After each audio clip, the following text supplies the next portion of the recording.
best of salutations. We pray of power, peace, patience, and prosperity. Barbara Rose, I got you now. I got your name. Yes, me and the brother, we had an exchange at what was it, the market or somewhere in Aldi, yeah, with food that's not that expensive, you know. And met there, and we had an exchange. And I guess we created a certain bond because when it came to the door, we made sure that we greeted each other. Appreciate that very much.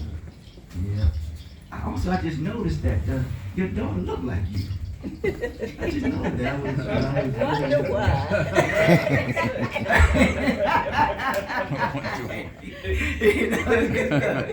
Oh, well, good to see you. That's what's up. Good to see you. You too. And, thanks for the song, young lady, and thank you, brother. Thank you all. I'm thanking everybody. What's going on? I don't know what's going on with them. Thank you, people. But yeah, so there was in keeping up with the theme, part 3, freeing ourselves by forgiving our parents, healing through history, part 3.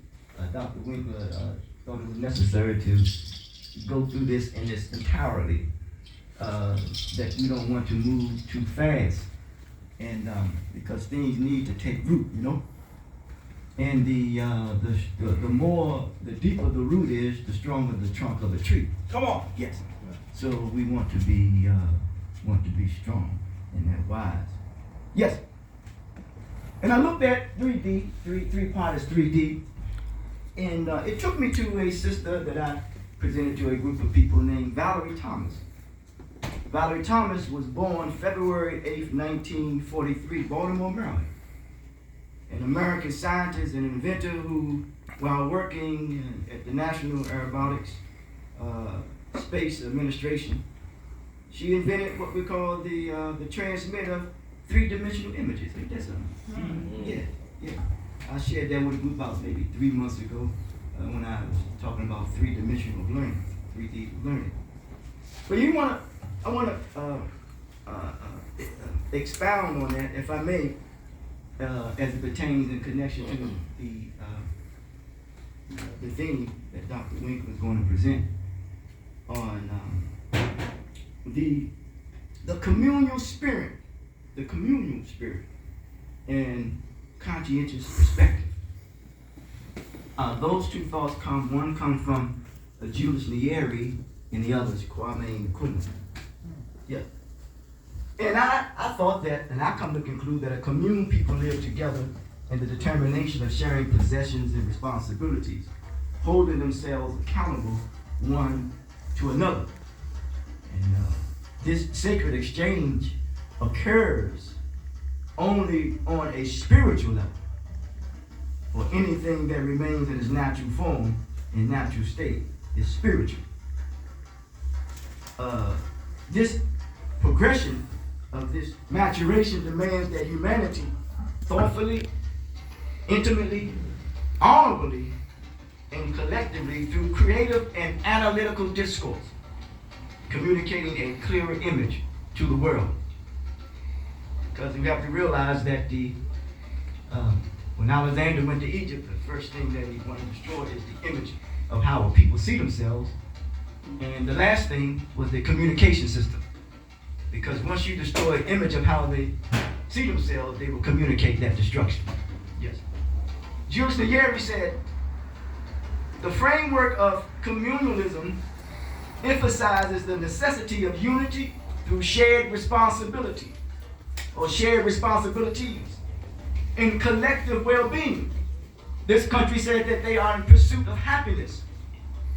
And I realize that happiness is the joy that you feel when you're in pursuit of your potential. Yes.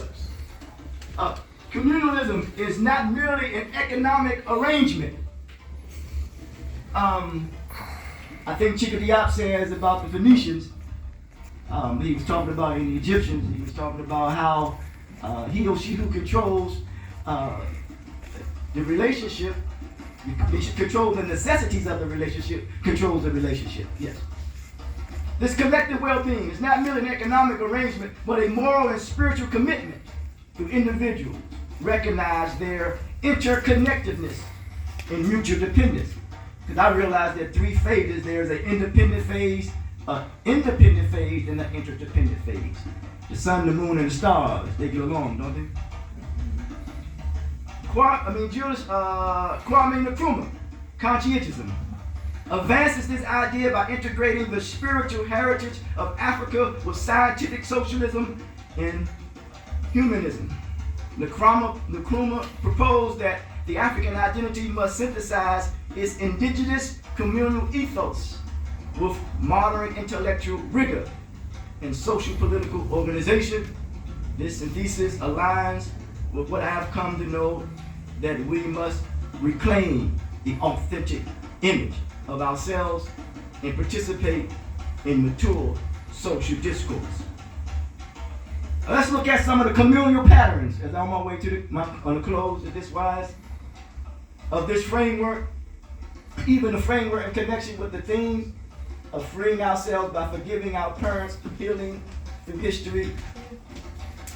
One thing that we do have is memory. That's what we have. Some things we're just not going to forget. Some things just remain there. But it still doesn't mean that we are unable to forgive. You think about that. It is contingent upon the capacity of the individual to forgive. And some may not want to display, unwilling to display that capacity.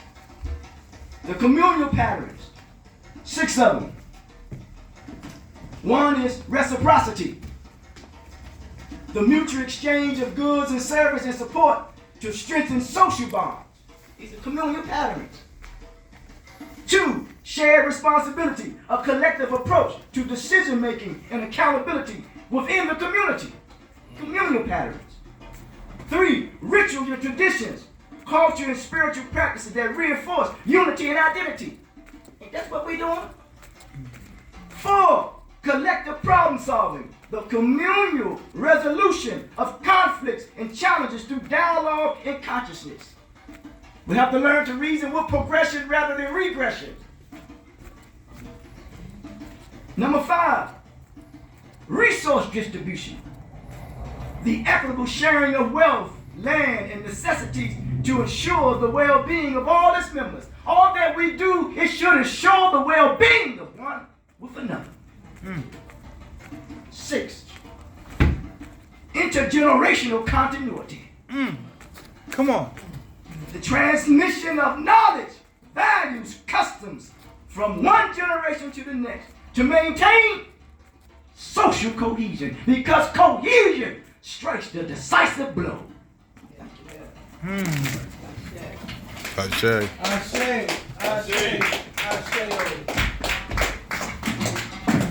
Give it up once again for